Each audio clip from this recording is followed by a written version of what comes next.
Hello everyone, welcome to my channel learn with Faiza. आज हम एक ऐसी हेल्थ प्रॉब्लम और उसके सोल्यूशन के बारे में बात करेंगे कि आप यहाँ पे देखिए कि फेफड़ों में कफ जमा हो गया है। तो फेफड़ों में किस कारण से कफ जमा होता है?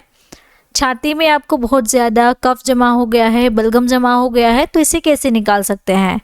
बार बार आपके गले के पीछे, नाक के पीछे बलगम बनता रहता है, या फिर आपकी नाक जो है वो बहती रहती है, पूरी तरह से भरी हुई नाक है, बार बार आपको गला साफ करने जाना पड़ता है। जाहिर सी बात है, गले के पीछे बलगम होगा तो आप बोल नहीं पाओगे, सांस ठीक तरीके से नहीं ले पाओगे, तो उसके कारण आपको बार बार अपना गला साफ करना पड़ेगा और आपको गीली खांसी भी आ रही है। तो ये जो सभी हेल्थ प्रॉब्लम है उसको सॉल्व करने वाली मेडिसिन के बारे में सीखेंगे। उस मेडिसिन का नाम है म्यूसिनेक्स 600 टैबलेट।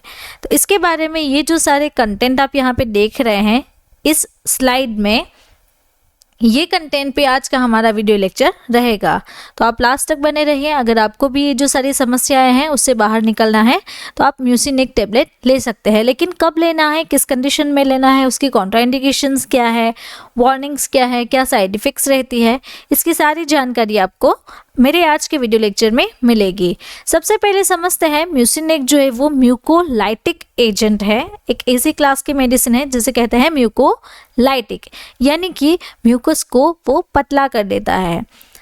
उसका जो ब्रांड नेम है वो है म्यूसिनेक 600। शुगर फ्री ऑरेंज फ्लेवर में एफर्वेशन टैबलेट्स अवेलेबल है। तो ऑरेंज फ्लेवर और शुगर फ्री भी कंटेंट यहाँ पे लिखा हुआ है।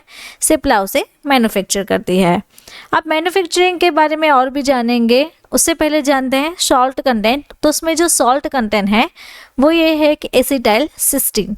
तो एसिटाइल सिस्टीन जो है वो 600 mg है, इसलिए इसे म्यूसिनेक्स 600 कहा जाता है। म्यूसिनेक इसीलिए बिकॉज जो म्यूकोलाइटिक एजेंट है वो एक तरीके से ये एसिटाइल सिस्टीन रहता है जो आपकी म्यूकस को पतला कर देता है। मैन्युफैक्चरिंग सिप्ला लिमिटेड कंपनी करती है। इंडिया की मल्टीनेशनल फार्मास्यूटिकल कंपनी है। इसका जो हेड ऑफिस है वो कहाँ पे है? मुंबई में। अब सीखेंगे यूजेस के बारे में कि म्यूसिनेक कब ले सकते हैं। तो न्यूमोनिया की condition, bronchitis, RTI, excessive mucus, obstructive lung disease और प्रोडक्टिव कफ विथ म्यूकस।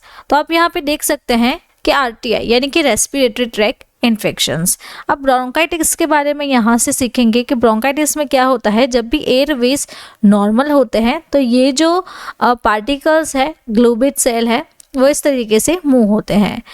अब ये जो ग्लोबेज सेल है उसमें म्यूकस इंक्रीज होता है। तो म्यूकस इंक्रीज होने से क्या होता है, तो ये जो सेल है वो थिक हो जाते हैं। थिक होने के बाद इसकी जो लाइनिंग है वो भी थिक हो जाती है, जिसके कारण हमारी जो ब्रोंकियोल्स ट्यूब्यूल्स है इसका डायमीटर क्या हो जाता है? छोटा हो जाता है, और आपको ब्रीथिंग करने में, सांस लेने में परेशानी होती है। इससे हमारी जो एयरवेज है, जो सिलिया है, जो ये जो हेयर सेल्स है छोटे छोटे, वो आपके डैमेज हो जाते हैं।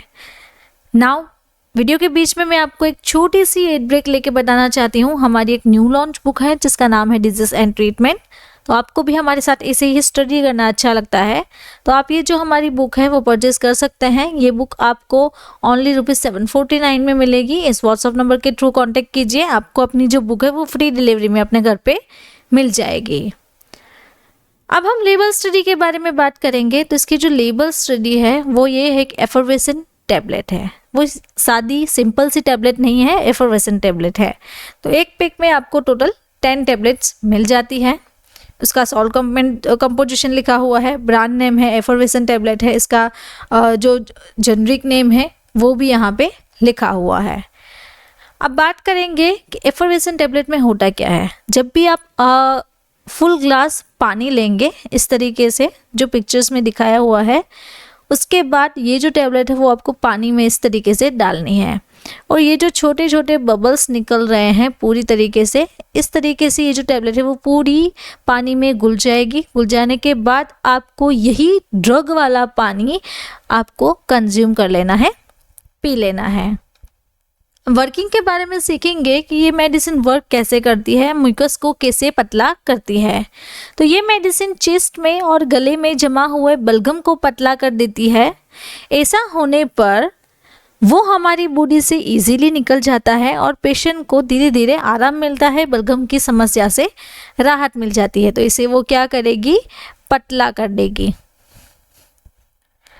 अब हम डोज के बारे में सीखेंगे, इसका डोज क्या है। तो इसका जो डोज रहता है वो एडल्ट और 14 साल से जो कम के बच्चे हैं वो उसे नहीं लेना है, से मेनली एडल्ट कैटेगरी लेगी, उसे ही प्रिस्क्राइब करना है। तो ये टैबलेट को सिंगल डोज में दिया जाता है, यानी कि पर डे आपको एक ही मेडिसिन लेनी है। प्राइस के बारे में सीखेंगे कि इसकी जो लेटेस्ट प्राइस है 2024 की, वो आपको रहती है 10 टैबलेट्स की ₹322.82।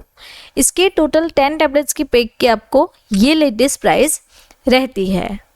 साइड इफ़ेक्ट्स देखेंगे, इसकी साइड इफ़ेक्ट्स क्या है। तो headache, nausea, vomiting, stomach pain, diarrhoea, fever, skin पे रेसेस हो जाना, फिर इंडाइजेशन जब भी फील होता है, बर्निंग भी होती है, लॉस ऑफ एपेटाइट। तो ये जो सारी कंडीशंस हैं वो बेसिक सी कॉमन सी साइड इफ़ेक्ट्स हैं। ये कॉमन साइड इफ़ेक्ट्स आपको म्यूसिनेक के साथ मिल जाएगी। अगेन मैं आपको छोटी सी एक ब्रेक लेके बताना चाहती हूँ। हमारी एक बुक है जिसका नाम है डिजीज़ एंड ट्रीटमेंट, यानी कि बीमारियाँ और उनका उपचार।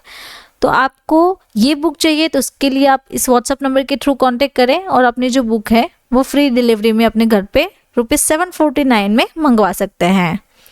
कॉन्ट्राइंडिकेशंस यानी कि वार्निंग देखते हैं इसकी, कैसे पेशेंट को ये मेडिसिन नहीं देनी है और अवॉइड करनी है। तो 14 साल से कम के जो बच्चे हैं उसमें ये मेडिसिन सजेस्ट नहीं करनी है। अगर किसी को एलर्जी है या फिर liver disease, kidney disease, Steven Johnson syndrome, तो ये कंडीशन में पेशेंट को अवॉइड करना है, जिसके कारण पेशेंट को आप यहाँ पे देख सकते हैं गैस्ट्रिक अल्सर हो सकता है, हार्ट डिजीज़ हो सकती है, जो फैटी डिपोजाइट्स है वो जमा हो जाते हैं। तो इस तरीके से पेशेंट को ये वार्निंग है जो कि ध्यान में रखनी है। उसके अलावा गैस्ट्रिक ब्लीडिंग हो जाना, पेप्टिक अल्सर यानी कि स्टमक में ये जो छाले पड़ गए हैं, डियोडेनल अल्सर हो गया है, ब्रेस्ट फीडिंग, प्रेगनेंसी में हार्ट फेलर, हाइपरटेंशन और रीनल डिजीज़। तो ये जो सारी कंडीशंस हैं उसमें भी पेशेंट को ये मेडिसिन नहीं देनी है, स्ट्रिक्टली अवॉइड करनी है। प्रेगनेंसी कैटेगरी इस मेडिसिन की है कि प्रेगनेंसी में ये मेडिसिन सेफ़ नहीं है, तो इसके अल्टरनेटिव आपके जो गायनेकोलॉजिस्ट हैं वो सजेस्ट करेंगे आपकी हेल्थ कंडीशन चेक करके। तो आपकी जो भी हेल्थ कंडीशंस है वो चेक करके आपके जो गायनेकोलॉजिस्ट हैं वो म्यूसिनेक के अलावा आपको बलगम को रिलीव करने के लिए मेडिसिन सजेस्ट करेंगे। ड्रग इंटरेक्शन सीखेंगे, तो यहाँ पे ये जो आप लिस्ट देख रहे हैं ये लिस्ट के साथ हमें म्यूसिनेक अवॉइड करनी है, पेशेंट को नहीं देनी है, खास करके इसे अवॉइड किया जाता है। तो यहाँ पे ये जो आप लिस्ट देख रहे हैं ये कंटेंट और ये जो कॉम्बिनेशंस हैं उसके कॉम्बिनेशन के साथ हमें ये मेडिसिन अवॉइड करनी होती है। तो अगर आपको मेरा ये वीडियो अच्छा लगा तो आपको ये वीडियो भी अच्छा लगेगा। ऐसे ही डिजीज़ एंड मेडिसिन के बारे में जानकारी चाहिए तो आप मेरे चैनल को सब्सक्राइब करें और बेल आइकॉन को टर्न करना ना भूलें। Thank you for watching my video.